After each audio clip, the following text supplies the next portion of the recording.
So, ito guys, habang nag-aantay po tayo ng ating mga customers ay mag-display muna tayo dahil marami po tayong dumating na ating mga delivery kanina guys at kailangan na po natin ayos-ayosin dito sa ating tindahan dahil napakagulo na nga po yung ating tindahan. So, yun.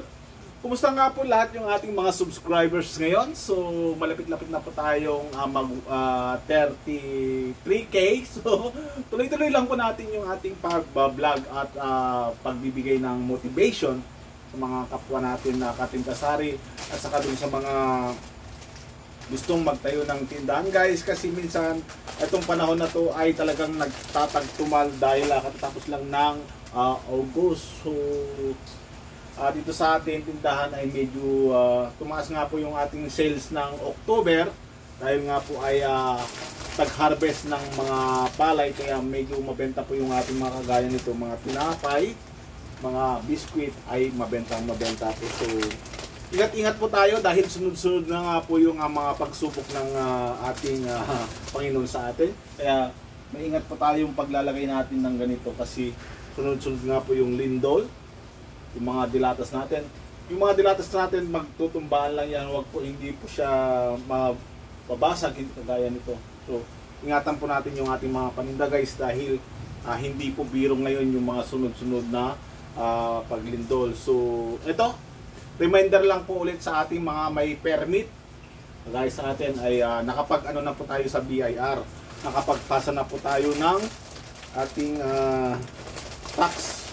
So, ano natin yung book of account natin, napakompute na natin dun sa bookkeeper at nagbayad na po tayo ng ating third quarter na po tayo guys. So, okay na po yung ating tindahan, wala na po tayong problema iisipin, nakapag-ayos na po tayo ng ating BIR. So, ano ba ngayon yung ating ibibigay tips ngayon sa inyo? So, tulad ng aking sinabi guys, ay update lang po tayo dun sa mga pagtataas ng mga presyo. Huwag po tayong magbenta ng palugi dahil akala mo mararami kang benta pero wala ka palang kita. So parang nagsayang ka rin ng oras kasi kung iisipin mo yung gastos mo sa isang araw at yung benta mo, yung kita mo sa isang araw ay kulang pa doon sa iyong expenses sa isang araw. So, paano ba na doon tayo pumapasok yung pagkalugi guys? Kasi, halimbawa, yung ating tindahan ay dito po tayo kumukuha ng ating gastusin araw-araw. Tapos ay hindi po natin inisip yung ganon. Nakabenta lang po tayo ng 5,000 o 6,000 ay mayroon po tayong 600 pesos. Pero gumastos po tayo ng 800 pesos sa isang araw, ay wala rin po tayong naiipon at natitira. So, ang payo ko po sa inyo guys, kung magkano po yung benta natin, magkano po yung ating kita sa isang araw, ay huwag po sana natin lalampasan ang gagastusin po natin ng gagastusin. So, kung mayroon po tayong extra income, ay dapat mas maganda po yung guys. Para yung ating tindahan ay tuloy-tuloy at hindi po maapektuhan at hindi po bababa yung ating mga capital. So, magpo 4 years na po yung ating tindahan at marami na rin pong kwento ang nangyari dito sa tindahan natin guys. Marami na rin po tayong na-share na vlog. Yung mga paninda natin ay depende po sa panahon. So, dapat huwag po kayong magbenta ng yung hindi po mabenta dahil matetengga lang po dyan. So, makikita nyo lang po yung aking mga paninda dito, yung mga alak ko ay ito lang po yung mabenta dito sa amin. Hindi po ako nagbebenta yung mga high value na alak kagaya ng mga pundador, yung mga black label ay hindi po mabenta dito sa amin guys dahil mayroon po tayong 7-Eleven dyan na pupuntahan at mas gusto po nilang bumili doon guys. So yung mabenta lang po ang ating bibilhin, kahit tuloy-tuloy, kahit lagi-lagi po tayong kumukuha, basta mabenta po yung ating tindahan. Yung mga ganito guys, akala nyo walang expiration date, yung mga ganito ay mayroon po talagang expiration. Ang nakalagay dito ay mayroon pong expiration yung mga soft drinks at saka yung mga alak ay mayroon din pong expiration yung mga stallion at saka yung Samig Light ay mayroon din po yung tinatawag na expiration date. So mag-ingat po tayo, huwag po tayo basta-bastang mag-stock ng mag-stock yung kung hindi po talaga siya mabenta guys. So dapat tayo ay maging wise din at isipin po natin yung mga dapat magandang maibenta para mai-roll po natin agad-agad yung ating capital. Ano yung bibiliin mo? Pancit Canton, ang mayroon po tayong customers na bumibili ng Pancit Canton ay ito, chicken spicy. Ito? Ito ay kalamansi? Kalamansi. So magkano na ang benta niyo dito guys, yung inyong Pancit Canton? So ang benta ko dito ay ano pa? 8 ons pa. Meron pa tayong 8 ons. Wala, hindi malamig. Hindi malamig, boy. Hindi malamig. Ito gusto mo? Ano na dito? Yan. Hindi malamig. 18 pesos po ang benta natin sa Pancit Canton plus 15 pesos. So 51 pesos na po yun. 51 pesos.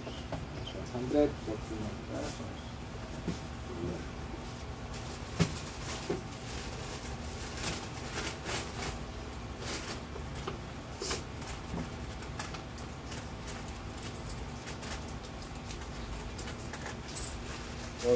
Pesos yan. So yun, balikan po natin yung ating sinasabi ko kanina na wag po tayong mag-stock ng mga items na hindi naman po mabenta, lalo na kung maliit lang yung kapital at sakto-sakto lang. So sa pang tips natin, napakadami po ang scammer ngayon, napakadami pong manluloko ngayon. Ang gagaling nilang mag-sales to, pupunta sa tindahan mo yung mga ahente, pero talagang gagawin ng lahat, makapangloko lang, kagaya dun sa ating mga kapwa tindahan. Nangyari sa kanya 12K na sigarilyo. Akala niya may inabot na sa kanya, pinirma niya na yung resibo, pero sa awa ng Diyos hindi nahagip ng camera, wala pala siyang binigay na items, tapos umalis na. At kawawang-kawawa si tindera dahil na isahan siya. 12K po yung kanyang nawala sa kanya. So ingat-ingat po tayo, lalo na ngayon palapit ang December, ay danas na po natin yan. Dahil tulad nga po yung aking sinabi, ay nagpakabit na nga po tayo ng CCTV at kitang-kita na po natin yung mga kalukuhan at mga ginagawa ng ating mga customers. So super suit ngayon ay wala pa po tayong nahuhuli dahil alam naman nila na mayroon na tayong CCTV. So ayun po ang kagandahan at alam na nila, meron na rin po tayong ilagay dyan sa harap na warning na mayroon po tayong CCTV. Kasi alam ko ay nakakaranas na po kami ng pagnanakaw dito sa ating tindahan.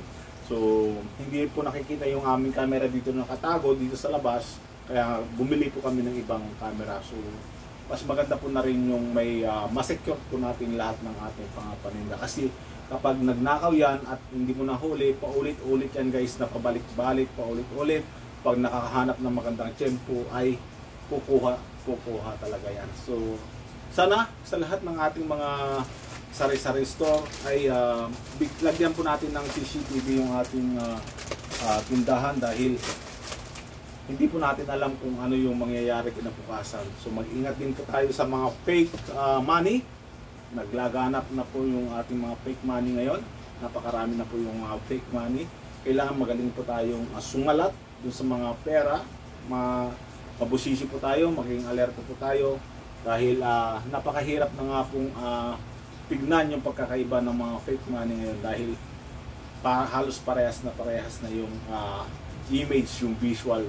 Kailangan mo lang talagang salatin. So sana sa lahat ng ating mga kating kasari dyan, mega shoutout po sa inyong lahat ng ating mga subscribers. Thank you very much sa inyong pagsusubscribe dito sa ating YouTube channel. Marami po tayong na-inspired. Kung sabi nila, marami na daw na-expert dito sa paninda natin. Sinasabi ko po sa inyo, parang hindi po gumagalaw yung ating tindahan kasi isa lang yung ayos, pero sinasabi ko po sa inyo, mabilis lang kung maubos ito. So refill lang po tayo ng refill, at mayroon po tayong sistemang inventory every quarterly para maiwasan po natin yung pagka export na isang item. At saka pag na-export naman guys ay binabalik po natin to sa ahente.